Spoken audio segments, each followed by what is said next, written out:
berterima kasih dengan penyidik sudah memperlakukan Una dan tim lawyer juga dengan sangat baik, sangat ramah, dan Una tadi juga sudah berlaku kooperatif. Hari ini hadir di Baris Krim. Ada berapa pertanyaan? Berapa pertanyaan hari ini? Baik. Cukup lama sih. Ada 20 Kak Una atau lebih? Lebih kurang 30 pertanyaan sih. Tadi diperiksa jadi konteksnya apa aja sih? Secara garis besar aja. Gimana, Bu? Baik, jadi begini teman-teman sekalian. Ya munduran. Tadi kita diperiksa dengan 35 pertanyaan dan terbagi dalam dua bagian utama. Ya, pertama adalah sebagai korban dan yang kedua adalah sebagai saksi.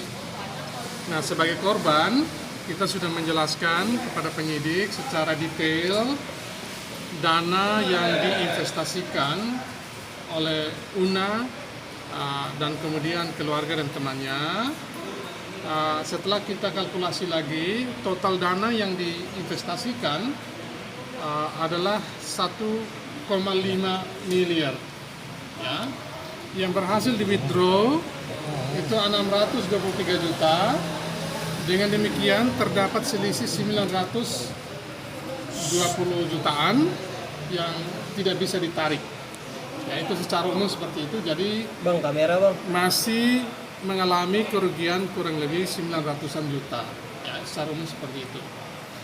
Kita juga sudah menyerahkan kepada penyidik sejumlah bukti, sejumlah dokumen. Ada 3 yang kita serahkan. Bukti transfer dari rekening Una ke PT DNE Pro. Yang kedua adalah izin legalitas oleh PT DNE Pro yang katanya memiliki izin dari berbagai macam itu, termasuk dari OJK, dari macam-macam itu, tapi ternyata itu adalah izin pendidikan komputer. Ya. Lalu bukti yang ketiga adalah prospektus, ya, skema berinvestasi di DNE Pro. Kalau itu investasi berapa tingkat keuntungannya. Nah, secara global dapat kita sampaikan bahwa dari prospektus yang ada itu keuntungannya satu hari per day 1%, 1 bulan kurang lebih 20%. Jadi ini angka yang cukup fantastis. Ya, kalau per bulan 20%, Anda bisa kali aja setahun berapa itu? Ya, 240%.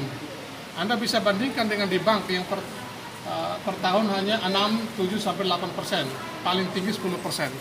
Artinya memang ini skema yang dibuat secara sengaja untuk memberi iming-iming, memberi janji harapan kepada siapapun termasuk Una untuk berinvestasi di dalam rekeningnya DNE Pro. Ya, secara umum seperti itu sebagai korban.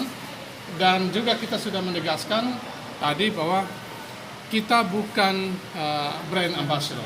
Ya, demikian secara umum sebagai korbannya. Sebagai saksi gimana? Nah, sebagai saksi, tadi kita sudah menguraikan panjang lebar bahwa Una terlibat atau ikut dalam investasi dalam DNE Pro karena diajak oleh Hoki Irjana.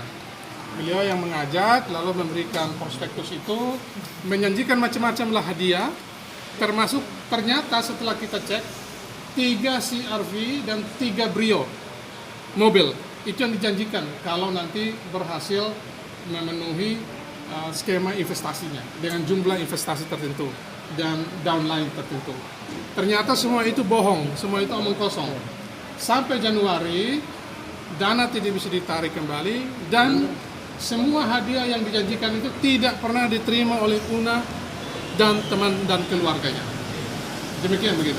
Ini per kapan sih Bang? Mulai dari kapan? Kenapa gelisah banget tuh nih kelihatannya nih? Sekarang sih alhamdulillah Nggak ada udah lebih gelisah. lega Oh, sorry, ya. nggak ada gelisah. Ini Bang, abang agak mundur dikit bang, biar sejajar. Una mungkin tertarik dengan Kak Una mungkin gara-gara kasus ini apakah ada pencemaran nama baik kah? Kak Una merasakan nama baik tercemar atau seperti apa? Kerugian apa yang dirasakan? Kalau untuk pencemaran nama baik mungkin lebih ke pandangan orang-orang terhadap Una ya. Ya, sebagai penegasan berarti Kak Una nih nggak ikut promosi DNA Pro ya?